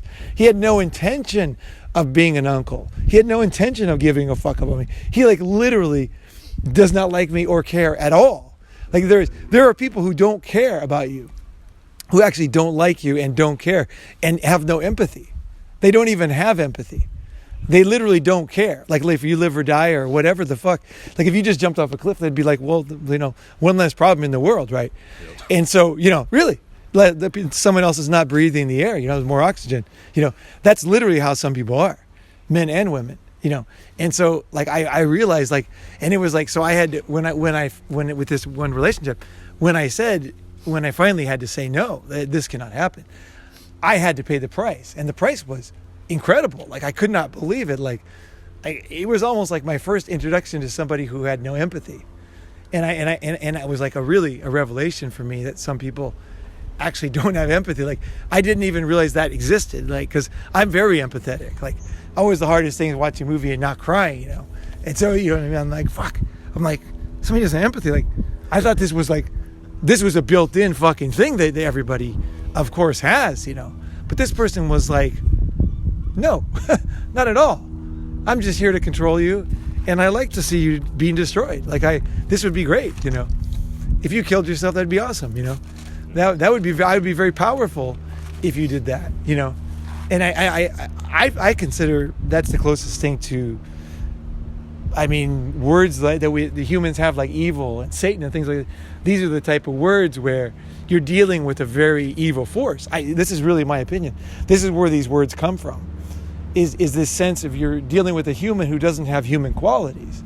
We never have these things about earthquakes or rocks. You know, it's a human who doesn't have human qualities, you know, and that's what's so scary, you know. So this is a possibility with this type of thing, because I'm not saying you're in this situation, but this would create a fear that would be so intense that you would not want to face it.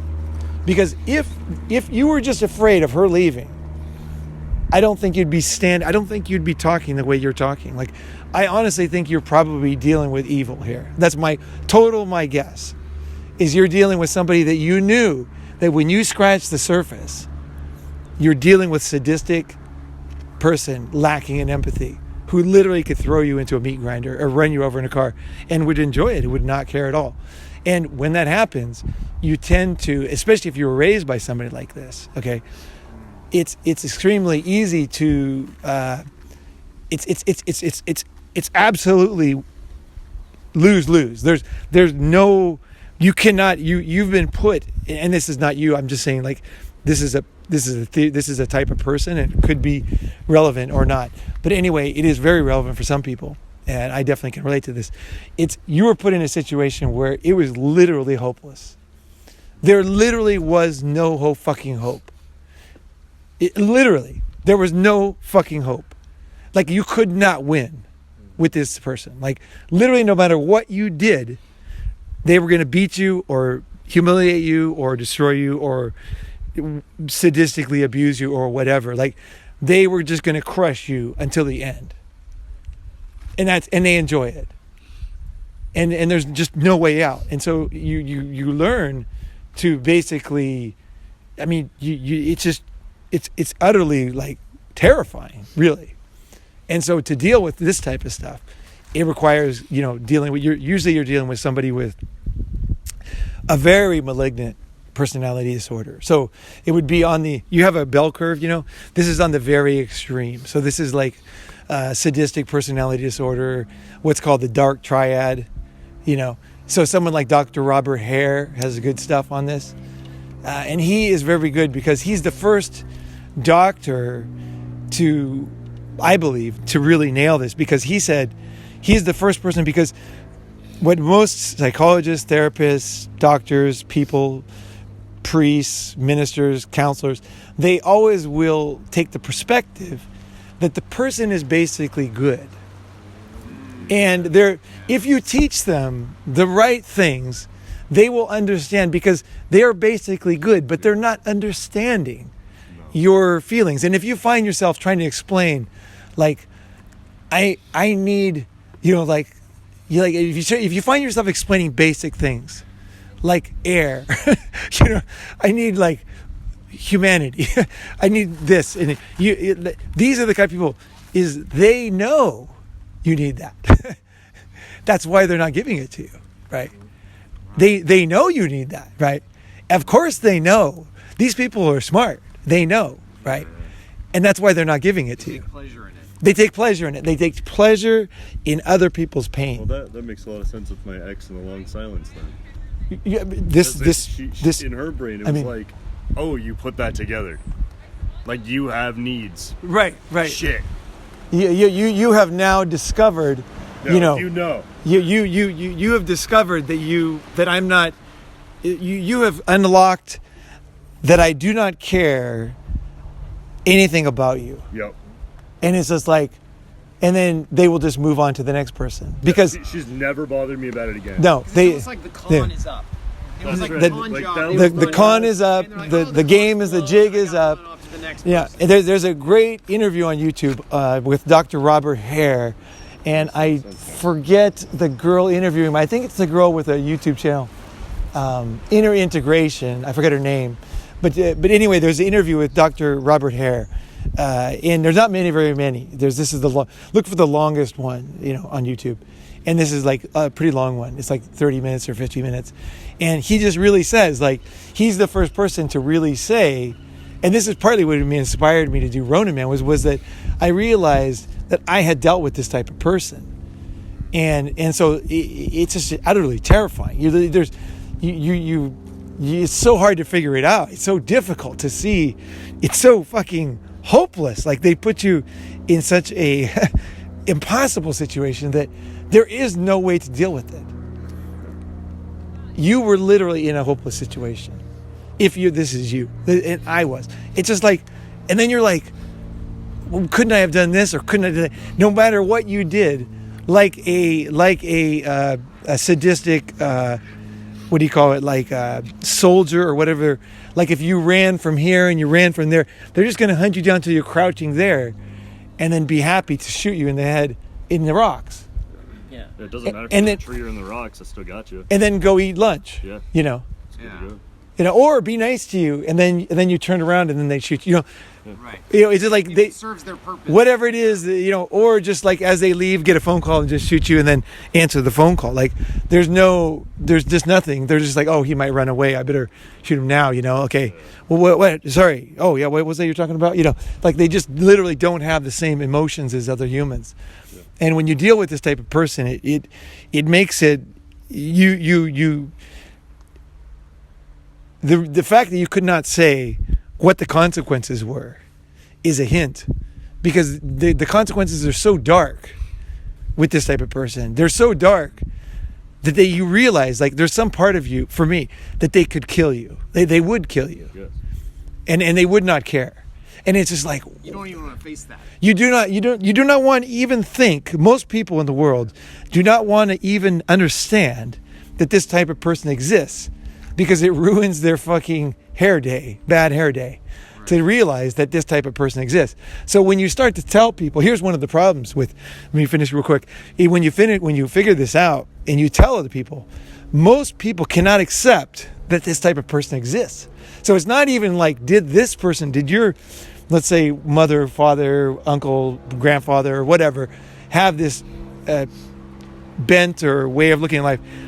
They don't think anybody has this. That's right. And they don't want to accept that any human in the world, ever in history, could be like this. So the last thing they're going to do is agree with you. You can't explain it. Because it makes them uncomfortable. Their whole worldview is destroyed. So this is why gaslighting is so strong with this one, because people are terrified of this type of thing. I mean, it's almost like death. In order to transcend it is like, you almost have to develop your own philosophy of evil. No. I mean, There are people who understand it. You just have to study them. Well, Dr. Robert Hare is the person to start. But that's part of the process of developing your own philosophy of evil. To have a philosophy, so you have some kind of you can relate to evil when you confront it, as opposed to just being completely shocked by it when it hits you. You just have to understand what is empathy, and understand that we evolved. Like, we didn't come from Walmart, right, with a guarantee, right? We evolved, and people evolve with different skills based on things that were beneficial to them. And so some people it would be beneficial to not have empathy to some people. And in fact, some people, the people that I'm talking about that don't have empathy, they know that they don't, and some of them have the ability to have empathy if they wanted to at some point in their life, but they realize that they're better off not having empathy. Because if they do have empathy, then they have to be weak like everybody else. So somebody will be driving down the road and they will see a dog or a duck in the road, and then they'll crash their car because they don't want to hit the duck, right? But the classic sociopath or psychopath, the girl, she sees a small furry animal in the pool swimming and realizes that it can't get up to the stair. It's just swimming. It can't reach the stairs or anything. And then she's getting ready to go to work, and then she will just look and see the animal. And then she'll go to work and come back and then fish it out with a net. Whereas almost all people will say, let's make a little bridge for him so he can come up, or at least help him out or something, right? A sociopath is different than a psychopath. A psychopath, Dr. Robert Hare, this is somebody who enjoys it, who would watch the animal die and be like, wow, look at that. Look at him dying. And there's another one who's a sociopath who just doesn't care, would just leave it in there and then go to work. So for example, if their dog needs food and they go on a vacation, they realize they forgot to leave enough water, they will just keep driving. Because they'll say, well, I can just get a new dog when I get home. I'll just go to the pound, I'll just pick up a new dog, I'll just get the old dog and throw him away and get another dog. I don't want to clean up the mess. I'll get my boyfriend to do it. That's a sociopath. Yeah. But I think also another aspect of a sociopath is but if there's other people watching, they're like, oh, in order for me to fit in, I need to pretend that I have empathy, so I'm going to do what... Well, of course. This is the thing. So, for example, that's exactly it. The sociopath will, and this is not a psychopath, this is a sociopath. A sociopath will think, will the dog bark loud enough so that my neighbors know that I left it to die or not? Will somebody know that the thing died because I did not take care of it? Or will the dog just quietly die? That's the only calculation they're going to make. Will anybody know? Will anybody stop by? And then the psychopath, which is to me more dangerous, they will enjoy thinking about the dog scratching on the door and like this. And so when you realize what personality disorders are, you have to confront these different various types of people, and it's in the beginning it's quite difficult. For me, it was very difficult to get to the point where I can tell you this. Nothing prepares. I've read hundreds of books now, and watched millions of videos and studied a lot of things, because I just it never even crossed my mind that this was possible. Like it never was one, even if it was right in my face. I just in the same boat. Yeah, like how is it? No, I mean, no one's gonna. I read that has to be a misunderstanding. 1 out of misunderstanding. every 100 people is a psychopath. Yeah. And 4 out of every 100 people is a sociopath. Those numbers are all bullshit, because nobody is diagnosed, and that's the problem. Yeah. But it's probably at least that. It might be No, more it doesn't. But that. there's no least or this. We're just dealing with one person. Yeah. If this is something you dealt with, you have to like give yourself a lot of. There's a lot of humanity you need to kind of give yourself, because this is a very dehumanizing situation. This is like incredibly difficult to deal with. In fact, it's hopeless. It's totally hopeless. If there's one easy part in it, it's just totally hopeless. Like if it's difficult, then you challenge yourself to go do it, right? But if it's totally fucking hopeless, then you just lay there, because it's just not. There's nothing you can fucking do. That was the safest thing. It was to just lay there. Right. It's like the dog, the dog in the cage. You've heard that one, right?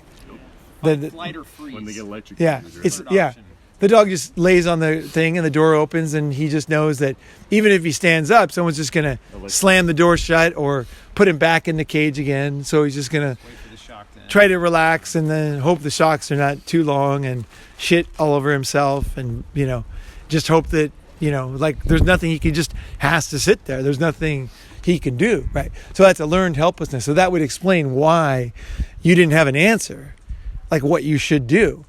So it's not, a lot of guys would say, you're like, oh, what is this weakness? It's like, no. When you confront real, true evil, you realize you're in a very, very rare class of people who has confronted real, true evil. And when you realize, and it's just so mind-boggling. But once, I can tell you this, after a period of time, there's a period of time, it's 2 hours. After a period of time, you will realize you will have a totally peaceful opinion of it. I don't know. I found peace with it now, because I kind of realized that we are born the way we're born. Some people are tall. Some people have different color hair. Some have different colored skin. And if you're born totally lacking empathy and enjoying the suffering of others, It's not their fault. it's just, that's it. It's like I just know now, when I start to smell that, I take it extremely seriously. Almost I could see in your body language. I could almost like feel it. You know what I mean? And I know that. So it's like, fuck that. No fucking way. You don't want to confront that. Walter? Oh, there's nothing I want to Got nothing? Okay. All right, guys. This was fucking awesome. 2 hours. Kick ass. Let's go do some footage. It's a beautiful sunset. What do you guys think? Mexican food? Yeah. All right. Let's go do it. Corona. Yeah.